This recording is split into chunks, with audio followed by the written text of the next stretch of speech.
진리에 이를 수 있거든요. 여러분, 소크라테스의 문답법, 삼파술이라고도 하죠. 스스로 답을 내는 게 중요하기 때문에 질문이 더 진리를 찾는데 좋은 방법이라는 것인데, 여러분 오늘 성경 말씀 이제 들어가 보면 알겠지만 오늘 성경 말씀에는 답이 없습니다. 다 서로 질문만 하거든요. 그것으로 우리가 진리에 이르는 것을 경험하게 되실 겁니다. 왜 왔냐고 하면 또 너무 그러니까 오늘 잘 오셨습니다 이렇게 인사해 드리겠습니다. 잘 오셨습니다. 오늘 성경 이야기의 등장인물은 세례 요한과 세례 요한의 두 명의 제자, 그리고 예수님 4명입니다. 세례 요한은 예수님을 구원자로 알아보고 그분의 활동을 준비한 사람이었죠. 이렇게 그림 있나요? 네. 세례 요한에게 세례를 받는 것이 예수님의 본격적인 활동이 시작되는 시점이에요. 세례를 받으시고 활동을 시작합니다. 우리는 이 사람을 가리켜서 요한복음, 그 요한과 구분하기 위해 세례 요한이라는 이름을 씁니다. 요한복음의 그 요한은 세례 요한이 아니라 예수님의 제자 사도 요한을 의미하는 것이기 때문에요. 오늘 이야기는 예수님이 세례 요한에게 이렇게 세례를 받으신 며칠 뒤의 일입니다.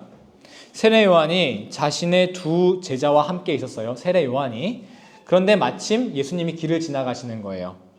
그래서 세례 요한이 자기 제자들에게 이렇게 말합니다. 요한복음 1장 36절인데요. 예수께서 거니심을 보고 말하되, 예수님 보고 말하되, 보라 하나님의 어린 양이로다. 이렇게 예수님을 어린 양은 구원자라는 뜻이죠. 누구나 자기 영향력을 높이려 하는 것이 사람의 본성일진데 세례 요한은 질투 하나 없이 자기를 낮추고 그것도 자기 제자들 앞에서 예수님을 높입니다. 이것이 바로 세례 요한의 위대함입니다.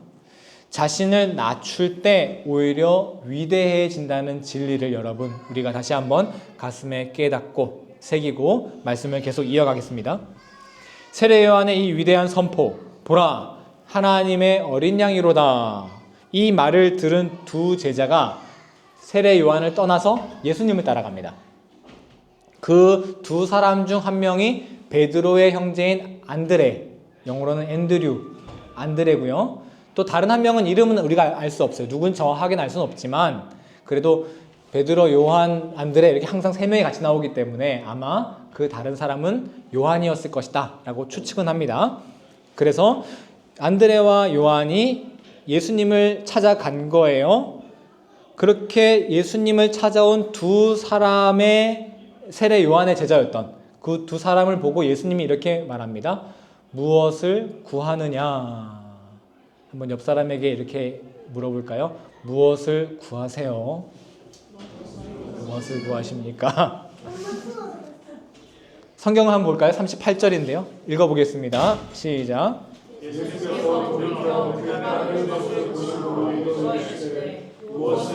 여기까지만. 무엇을 구하느냐 이렇게 물어보셨어요.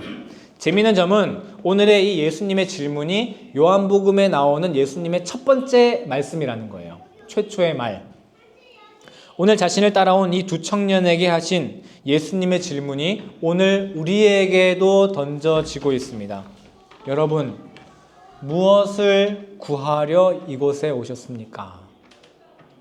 오늘 교회에서 무엇을 얻고자 하십니까?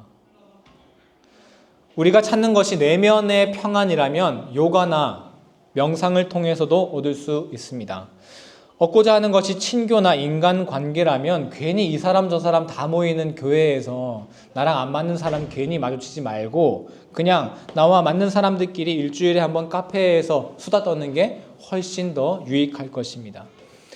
그런데 왜 우리는 교회에 오는 것일까요? 무엇을 구해야 하는 것일까요?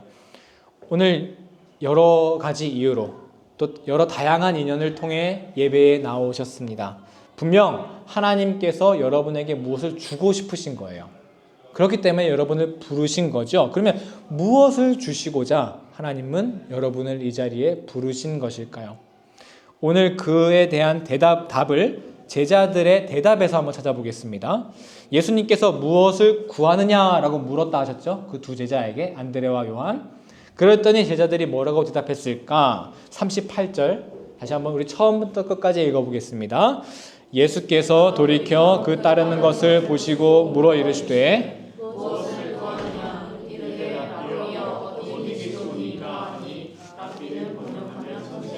랍비여 어디 계시오니까? 예수님의 질문에 또 질문으로 답을 하고 있어요. 랍비는 이제 선생님이란 뜻이고요. 어디 계십니까? 이거 무슨 뜻일까요? 너 예수님을 찾아왔어요, 제자가. 그랬더니 예수님이 제자에게 너 뭘 구하느냐? 왜 뭘 구하길래 나한테 왔어? 물어보니까 제자들이 주여 어디 계시오니까? 랍비여. 호에 슈트라세 28번지 제가 있는 곳이거든요. 예수님이 정말 어디 사시는지 주소를 물어본 걸까요? 어디 계세요? 주소를 물어본 걸까요? 아니겠죠. 지금부터 조금 복잡해지시니까 집중해서 들어주세요. 제자들이 랍비여 어디 계십니까? 라고 질문을 했어요. 그런데 이 질문은요, 창세기에 나온 하나님의 질문과 같은 의미예요. 아담아, 네가 어디 있느냐? 방향은 좀 반대예요. 하나님께서 아담에게 하신 거고, 오늘 본문은 사람이 하나님이신 예수님에게 한 질문이고, 아담이 선악과를 따먹는 죄를 짓고 하나님 낯을 피해 몸을 숨깁니다. 그때 하나님께서 물어보신 거거든요. 아담이 항상 하나님 앞에 살다가 하나님을 등지고 떠난 것이죠. 다른 곳으로. 하나님을 떠난 그곳은 아담이 원래 있어야 할 곳이 아니었습니다. 그래서 하나님이 이렇게 말씀하시는 거예요. 아담아, 네가 어디 있느냐? 하나님께서 정말 아담이 어딘지 몰라서 물어보시는 거 아니죠? 내가 너 이곳에 살라고 너를 만들었는데 너 도대체 지금 어디서 뭘 하느냐? 나를 등지고 떠나간 곳, 그것은 네가 있어야 할 곳이 아니다. 이런 뜻이죠. 즉, 아담아, 네가 어디 있느냐? 이 말은 왜 네가 있어야 할 곳에 있지 않고 나를 떠나 다른 곳에 있느냐라는 질책입니다. 이것이 하나님이 인간에게 하신 첫 번째 질문입니다. 아담아, 네가 어디 있느냐? 같은 의미라고 했죠. 그러면 랍비여 어디 계시오니까 라는 것은 무슨 뜻일까요? 그 속뜻은 무엇이겠습니까? 랍비여, 당신이 살아가시는 삶의 자리는 어디입니까? 이걸 왜 묻겠어요? 우리는 어떤 삶의 자리에서 살아야겠습니까? 라고 묻는 겁니다. 어떤 삶이 하나님 앞에서 살아가는 삶입니까? 내가 있어야 할 곳이 어딥니까? 라고 묻는 것이죠. 자, 그러면 오늘 설교에서 첫 번째로 드렸던 질문으로 돌아가 보겠습니다. 여러분, 오늘 예배를 통해 오늘 교회에서 무엇을 구하십니까? 무엇을 얻고자 이 자리에 나오셨습니까? 우리가 교회에서 또 예배를 통해 구해야 하는 것은 바로 이것입니다. 예수님, 랍비여, 어디 계시오니까? 즉, 내가 어디에 서 있어야 하는지, 내가 있어야 할 올바른 삶의 자리를 우리는 교회에서 예배를 통해 얻을 수 있어야 합니다. 그런 의미에서 엊그제 우리 음악회가 삶의 올바른 자리에 설 수 있도록 도와주었다고 생각을 합니다.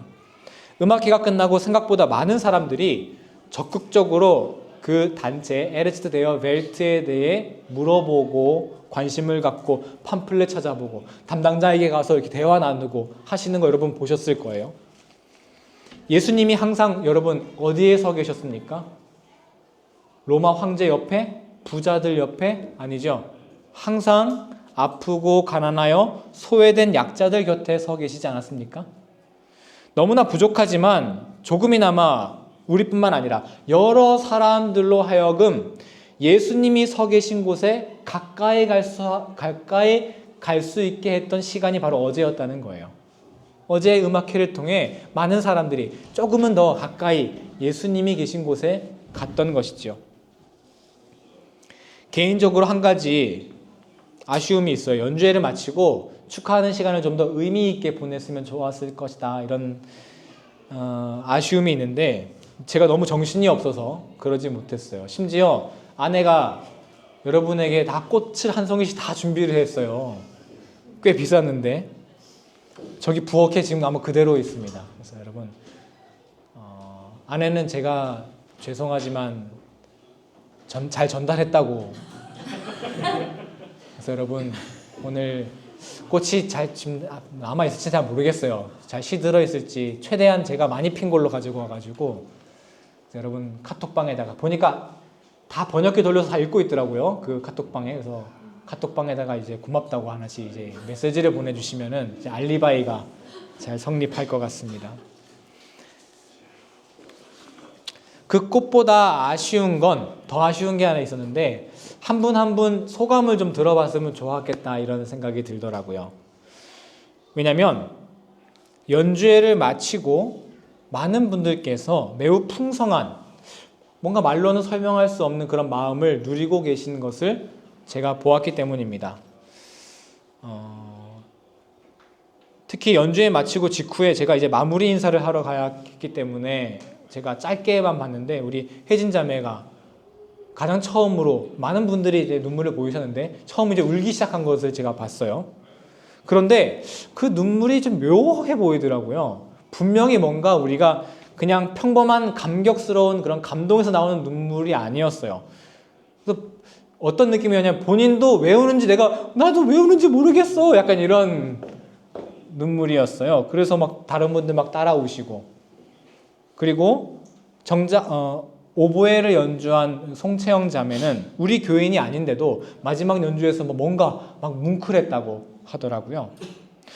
이게 나도 잘 모르겠어요. 왜 우는지 나도 잘 모르겠어. 하지만 뭔가 풍성하고 복잡하지만 따뜻한 그런 감정을 여러분 누리셨을 겁니다. 이거 어디 일하러 가서 연주에서는 절대 누릴 수 없는 감정이거든요. 내가 열심히 노력해서 어디서 큰 상을 받고 흘리는 눈물과도 또 달라요. 여러분 이게 어떤 마음이었을까요? 이 복잡한 마음은 도대체 무엇이었을까요? 바로 내 영혼이 있어야 할 곳을 찾은 기쁨이에요. 내 영혼이 있어야 할 곳에 있었기 때문에 누릴 수 있는 감정이었어요.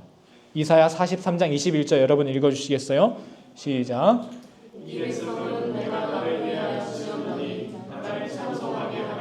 내가 있어야 할 자리에 정확하게 서 있었던 것이죠. 물론 다 그런 마음을 누려야 한다는 것도 아니고요. 꼭 그래서 음악회에 참여해야 한다 이런 것도 더더욱 아닙니다. 각자 다른 자리에서 다양한 방법으로 자기 올바른 자리를 찾을 수 있죠. 하지만 분명한 건 하나 확실합니다. 여러분이 누리신 그 복잡했지만 풍성한 감정은 바로 내 영혼이 서 있어야 할 곳에 서 있었기 때문에 누릴 수 있었던 마음이라는 사실입니다. 내가 있어야 할 곳을 떠난 우리는 마치 둥지에 떨어져서 바둥바둥거리는 아기 새와 같습니다. 스스로는 아무것도 할 수 없고 언제 맹수들에게 잡혀 먹힐지 모르는 위태로운 처지 말입니다. 마귀가 우는 사자처럼 두루 삼킬 것을 찾아 돌아다니느니라 이런 말씀 있지 않습니까? 삼킬 차를 찾는다고. 하지만 구원의 손길이 예수님의 십자가가 다시 그 아기 새를 둥지 위에 올려주어서 그 아기 새가 다시 어미 새의 품에 안길 때 그 새가 누리는 평안함을 우리가 어찌 말로 다 표현할 수 있겠습니까? 성경은 그 마음을 이렇게 표현합니다. 시편 63편 7절이요. 주는 나의 도움이 되셨음이라. 아기 새가 바둥바둥 되던 아기 새가 둥지에 다시 올라와 어미 새 날개 아래 안길 때의 그 마음처럼 음악회를 마치고 누린 여러분의 마음이 바로 이 평안함입니다. 세상이 줄 수 없는 평안함, 내 영혼이 있어야 할 곳에 서 있음으로 누릴 수 있는 그 특별한 평화 말입니다. 여러분이 오늘 교회에서 누려야 하는 것, 얻어야 하는 것은 바로 이것입니다. 내가 서 있어야 하는 곳이 어디인지, 믿음으로 올바른 삶의 자리를 찾았던 독일의 한 사람 이야기로 오늘 말씀을 마치려 합니다. 세계 1차 대전 후 독일은 천문학적인 배상금을 떠안게 됐지요. 게다가 세계 공황이 겹치며 독일의 경제 상황은 매우 좋지 않아졌습니다. 사람은 이런 본성이 있는 것 같아요. 자신의 어려움을 인정하기 싫을 때 외부의 탓으로 돌리며 심적인 안정을 찾는 것이죠. 그리고 특히 그런 외부의 대상은 남을 탓하는 그 외부의 대상은 나보다 약자인 경우가 많아요. 그래야지 쉽게 막 욕을 하니까. 그런 사람들의 심리에 편승하여 권력을 잡은 이가 있으니 바로 아돌프 히틀러입니다. 그는 독일이 이런 어려움을 겪는 이유가 모두 유대인 때문이라고 했습니다. 안타까운 점은 이런 혐오 조장에 당시 많은 그리스도인들, 많은 교회가 앞장섰다는 것입니다. 독일 교회는 히틀러를 그리스도라 칭하기까지 했습니다. 하지만 기독교 안에서 이런 흐름에 대항하는 세력이 조직됩니다. 그 이름은 바로 여러분 잘 아시는 고백교회. 그 고백교회 일원 중에 우리에게 잘 알려진 한 사람 있죠? 바로 디트리히 본헤퍼, 독일의 양심, 행동하는 천재 신학자라고 불리는 목사님이자 신학자입니다. 히틀러 암살을 모의한 것으로 우리에게 잘 알려져 있습니다. 그는 나치에 대항하여 싸우다가 나치의 세계대전 패망을 앞둔 지 단 한 달 전에 1945년 4월 9일에 뉘렌베르크역, 지금 체코 국경 지역인 플로센비역 수용소에서 처형을 당했습니다. 그의 강직함과 정직함은 아마 그의 가족의 영향이 아니었을까라고 추정을 해요. 특히 그의 할머니 율리에 본헤퍼의 이야기가 인상적인데요. 1933년 4월 1일에 독일 각지에 갑자기 안내문이 붙습니다. 유대인 상점 출입 금지. 당시 나치 군사 조직이었던 일명 돌격대, 총을 들고 있던 정치 깡패죠. 이렇게 이 사람들이 유대인 상점을 이렇게 가로막고 이용을 못하게 만들었대요. 그런데 그때 당당한 발걸음으로 그 돌격대를 뚫고 들어간 사람이 있으니 당시 91세였던 보네포의 할머니였다고 합니다. 그분은 상점을 맡고 있는 군인에게 이렇게 말했대요. 나는 내가 늘 사던 곳에서 물건을 살 것이다. 그렇게 당당하게 걸어가니까 기가 눌려서 이 돌격대들이 슬슬 이렇게 비켜줬다고 해요. 그 할머니에게. 보네퍼는 어렸을 때부터 할머니가 어디에 서 계신지를 보고 자랐던 것이죠. 하지만 보네포 목사님의 성품은 히틀러 모의, 암살 이런 단어가 주는 것처럼 투박하진 않았어요. 거친 성격은 아니었어요. 매우 부드럽고 공부를 좋아하는 학생이었습니다. 평범한 대학 교수가 되고 싶었고 24살의 나이에 하빌리타치온, 그러니까 교수 자격을 취득할 정도의 천재였습니다. 그래서 미국에 초청도 받았는데요. 교수로. 그런데 그곳에서 흑인들에 대한 백인들의 극심한 인종차별을 경험합니다. 그런데 그 백인들이 교회에서 거룩하게 예배드리고 있는 거예요. 그래서 우리 보네포 목사님은 할렘과 흑인 교회에 가서 하나님을 깊이 체험합니다. 이때 보네포 목사님은 교회란 무엇인가, 또 그리스도인이 되는 것은 무엇인가에 대한 깊은 성찰을 하게 됩니다. 그때 보네포 목사님이 쓰신 편지 가운데 한 구절이요. 교회는 타자를 위해 존재할 때에만 교회이다. 물론 교회가 성장하고 그 안에서 성경 공부하고 기도 많이 하고 친절한 사람 되고 이런 거 좋죠. 하지만 그것만 있으면 되는 것인가? 그냥 자기들끼리 모여서 찬양하고 기도하고 거룩하다 하면 그만인가? 결국 자기들끼리 모여 자신의 삶의 이익만 쫓고 있다면 그건 교회가 아니라는 것입니다. 보네퍼가 보기에는, 목사님이 보기에는 그런 교회에는 하나님이 계시지 않다라는 결론을 내렸습니다. 이후 보네퍼 목사님은 미국의 명문 대학의 교수로 초청을 받는데 당시는 2차 세계대전이 이제 막 시작되는 시점이었기 때문에 많은 독일의 지식인들이 독일을 떠나 미국으로 막 많이 왔어요. 근데 보네포 목사님은 반대로 교수 초청을 받은 지 몇 주 만에 다시 그걸 내려놓고 독일로 돌아갑니다. 보통 사람과 전혀 다른 방향으로 움직이는 것이죠. 히틀러에 대항하기 위해 미국에 보장된 신학자의 길을 포기하고 독일로 돌아온 것입니다. 그리고 그는 이미 히틀러가 집권해 있을 때 라디오 강연에서 이런 말을 합니다. 지도자가 스스로를 신성화한다면 그 자체가 하나님에 대한 신성 모독이다. 그 강연은 중간에 즉시 중단되었고, 그때부터 목사님은 주요 인물로 감시를 받다가 앞으로 한 5년 정도 더 나치 대항 활동을 하다가 1944년에 처형을 당한 것입니다. 우리가 주목해야 할 점은 바로 이건데요. 보네포 목사님이 평소에 성격이 거칠고 극단적이어서 이런 활동한 것도 아니고, 본인의 감정이나 야욕을 위해 히틀러 암살을 계획하고 이러지 않았다는 것입니다. 그는 그리스도인이 되기 위해 발버둥 치다 보니 그분이 있던 곳이 바로 고백교회 회원이었다는 것이죠. 그의 삶의 자리는 개인의 감정에 의해 움직인 것이 아니라 하나님을 깊이 체험하고 나니 내가 있어야 할 곳이 이곳이네 발견했던 것입니다. 평생 안락하고 존경받는 삶이 보장된 미국 교수의 자리를 떠나 독일에 왔을 때에도, 또 나치에 대항하는 독일 고백교회의 일원이 되어 히틀러 암살을 계획했을 때에도 한 사람의 그리스도인으로서 살아가려면 그 자리밖에 없었던 것이죠. 여기서 우리는 한 가지, 너무나 무겁지만 너무나 기본이 되는 우리 신앙의 한 가지 방향을 설정하기 원합니다. 그리스도인이 된다는 것은 무엇인가? 그리스도인이 된다. 우리가 예수님을 믿는다 하면 갖는 인상이 있잖아요. 뭔가 교회에서 독실해 보이는 교회 오빠 이미지가 점점 돼가는 거. 기도 많이 하고 누가 화를 내도 형제님 우리가 믿음으로 극복합시다. 뭐 이런 류의 사람이 되는 거. 일단 성격은 부드러워하고 성경에 대해 잘 알아야 하고. 하지만 보네포는 그의 윤리학이라는 책에서 이런 말을 합니다.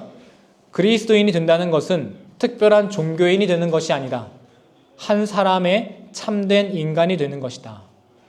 그리스도인이 된다는 것은 그저 교회 안에서 성경 읽고 기도만 하는 종교인이 되는 것이 아닙니다. 교회 밖에서 나의 올바른 삶의 자리를 찾는 것, 내가 있어야 할 곳에 서 가는 것, 즉 참된 인간이 되는 것이 바로 그리스도인이 되는 것입니다. 우리의 믿음은 나의 종교성이 아니라 나의 삶을 움직여야 합니다. 종교성을 움직인다면 조금 더 기도 많이 하고, 밤에 성경 많이 읽고, 그리고 여러분, 한국에서는 이제 막 맥주 먹다가 맥주 안 먹고, 이러면, 기독교인이 됐네. 종교성이 높아지는 거거든요. 하지만 믿음이 내 삶을 움직이지 않는다면, 그건 그리스도인이 아니라 하나의 종교인일 뿐입니다. 하나님은 우리에게 너 교회에 잘 소속되는 좋은 종교인이 되라, 기독교인이 되라 이렇게 말하지 않으셨습니다. 하나님은 오늘 우리에게 이렇게 물어보십니다. 아담아, 네가 어디 있느냐? 아담은요, 그 사람의 이름이기도 하지만 히브리어로 보통 명사이기도 합니다. 사람이란 뜻이에요. 아담이라는 것이. 아담아, 사람아, 어디 있느냐? 하나님은 우리에게 우리가 있어야 할 곳의 위치를 묻고 있습니다. 오늘 우리가 찬양한 거기 너 있었는가? 십자가가 오늘 우리에게 물어보고 있습니다. 거기 너 있었는가? 그때에. 베드로가 순교한 이야기를 다룬 코바디스라는 이야기를 여러분 아시죠? 순교를 포기하고 베드로가 떠나는데 예수님의 환상을 봅니다. 십자가를 지고 다시 로마로 들어가고 있는 예수님을 본 거예요. 그때 베드로가 물어보죠. 코바디스, 주여 어디 가십니까? 예수님이 답하십니다. 네가 지지 않는 십자가마저 지러 간다. 베드로는 다시 자신이 있어야 할 곳에 돌아가 순교를 당합니다. 예수님의 질문이 오늘 여러분을 향하고 있습니다. 너희는 무엇을 구하느냐?